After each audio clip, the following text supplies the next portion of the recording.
Hello everyone and welcome back to Conflicts of Interest, where we take a look at all the conflicts that are going on in the modern day.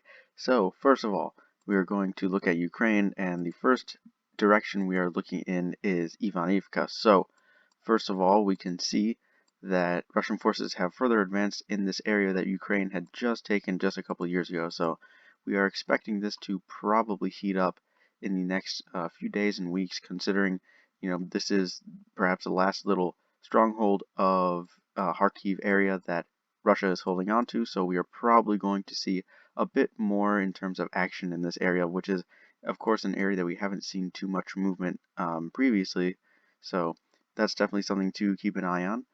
And second of all, in Chromova, which is west of Bakhmut, we can see that Russian forces are seemingly advancing a little bit, or just expanding the front line out here, further continuing their assaults, possibly towards Chasiv Yar, of which we heard a decent amount about last year of Russian forces trying to advance to this city out here. So we're probably going to expect more coming out of that in the future as well, and as well as the Stepovo direction, which of course is in Avdiivka area. So we can see that Russian forces have pushed a little bit further in these windbreaks and expanded the front line out here, as well as down here we can see that Russian forces are pushing a decent amount into Avdiivka proper. So like I said, a lot of people are saying that Avdiivka won't fall, that it's not like Bakhmut, that Bakhmut only had one roadway. Meanwhile, Avdiivka has a few different roadways, and it being this part of the year, if they're going to push harder, it'll probably be easier for them to get out, considering even though it is the wet season and it's starting to become really muddy in this area of Ukraine. During the winter, of course, the soil is going to solidify out here, which is, from what I understand, a really, really big problem in terms of Russian trucks and also Ukrainian trucks trying to move in this area, getting stuck in the mud, considering that the soil is so much looser. But now that it's going to freeze over, it might be easier for them. But regardless, we've seen Russian forces pushing really, really hard in this area and gaining a lot of territory. So, like I said, I do see them taking this city eventually. But we'll actually take a look here in a second of the amount of losses that they've been having out there. Alright, so taking a look at Avdiivka out here, this is some footage coming out of this area, and as we can see, these are Russian equipment, as of course the Z's on the equipment out here. So this is a recording of what seemed to have been a convoy, or perhaps multiple assaults and losses of Russian equipment, Russian armor out here. And these are just the vehicles. There's nothing else out here. But in this 2-minute walk of this guy, we can see just the sheer amount of equipment that is destroyed out here. So, it's not necessarily reflective of the fact that Russia seemingly is losing a lot of equipment, but also the fact that there are just so much in terms of combat and so many losses out here. So we can just see a few more tanks out here as well. And the notable cage up top, the anti-drone cage on top of it. So these aren't old losses. These are if we can tell by the paint that these are relatively new, of course. So just looking at these further, don't be surprised if we see more of this the harder that Russia tries to push in this area. So looking at what's being reported out here, something I found really, really interesting, a couple things. Right here we can see that there were outages in Donetsk and Mariupol.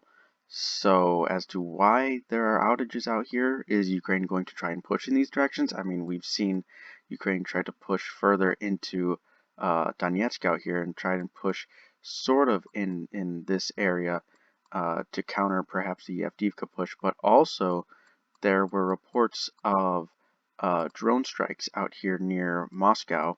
So, I didn't see any reporting on this for the most part, only when I really tried to dig into kind of the stories out here. But even then, it wasn't really widely reported on. So it very well may be a counter to as we've seen, the massive drone strikes that have been going on in Kyiv lately. So, just touching on that, it's very likely a retaliation by Ukraine. So we might see a bit more of this in the future. But from what I understand, Russia has very, very good um, air defense out here. That it's so good that even GPS, like just trying to use the GPS on your phone will hinder it, because the jammers and the sheer amount of air defense, anti-radar stuff they have out here.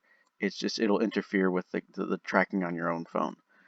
So just touching on that, I don't expect too much to kind of come out of this unless Ukraine were to try and counter that out there. But anyways, other than that, we can see a decent amount of shelling, but not really any combat being reported out here, which is interesting since we haven't had that the past couple days. But other than that, that's all I really had to talk about in terms of Ukraine. Let's take a look at Israel.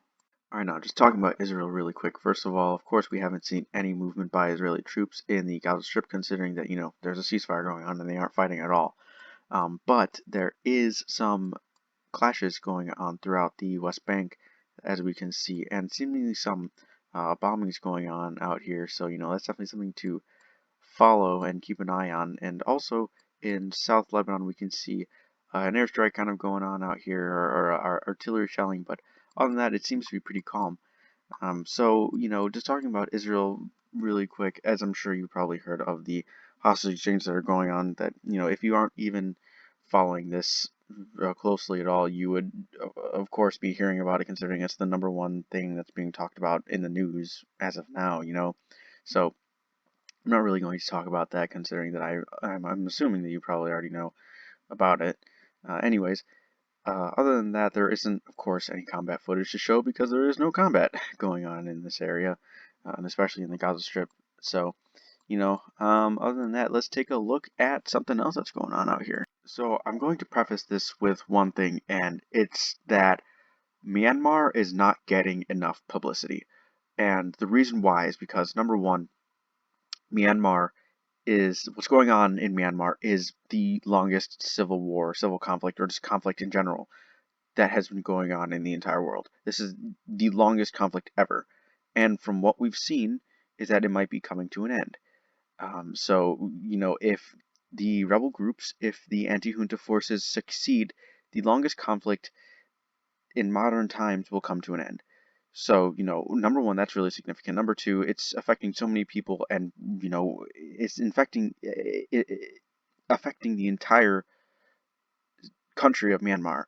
And not even Myanmar, it's also affecting the people of China, as we previously talked about with the scam centers that are going on in the northeast of Myanmar. It's not just affecting them, but also, the most populous country in the entire world. So, just talking about that, it's really, really important, and barely anybody's talking about it. So, anyways, after all that, what this clip is about is that they are now making their own firearms. So from my understanding, this is called the TZ-23, and I'm not too particularly familiar on firearms themselves, but if they're out here making their own guns, they, certainly seem to have something going for them out here. So this is the KNPLF, so this is out of the, of course, Kaya or Karenni state in Myanmar. So just touching upon this, it's just this clip is just them demonstrating the weapon and how it works and how it fires and whatnot.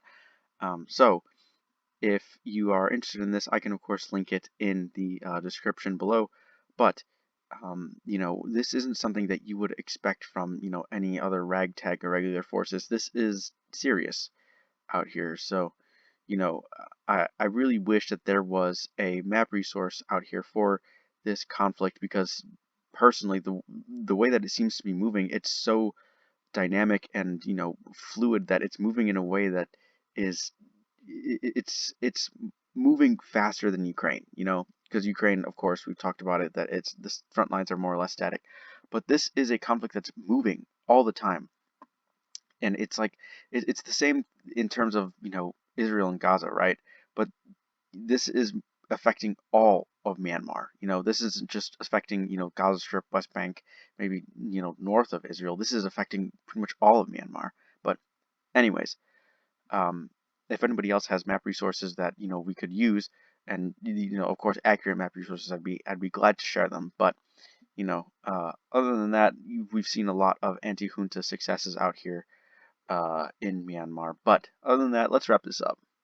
So here's a name you probably haven't heard from in a while. This is a attack by Al Qaeda on a Mali army base, and from what I understand, there was a decent assault by Al Qaeda in this area on, like I said, the Mali army out here. So what I really want to talk about is, number one, we haven't really heard from Al Qaeda a lot, other than kind of in this area, and for the most part, IS has kind of taken center stage for the most part in the Middle East. So, in terms of Al Qaeda and their fall from grace, I suppose you could call it. It's interesting to see that there are still such militants operating in areas out here. And also, in terms of Mali, we know that Wagner is operating out here, and of course, Wagner Group is, or at least was, operating in Ukraine. So, this conflict, these conflicts do touch upon each other in ways that we wouldn't necessarily expect. So, just talking about this really quick, we're probably going to expect more coming out of Mali, not just by the junta or Wagner, but also Al Qaeda out here. So, this is definitely a conflict that we're going to keep an eye on in the future. So, let's talk about Myanmar. So it's a pretty interesting day in terms of conflict news. Other than that, if you got anything else you really want me to talk about or anything you want me to touch on, just let me know in the comments below. And other than that, guys, thanks for watching.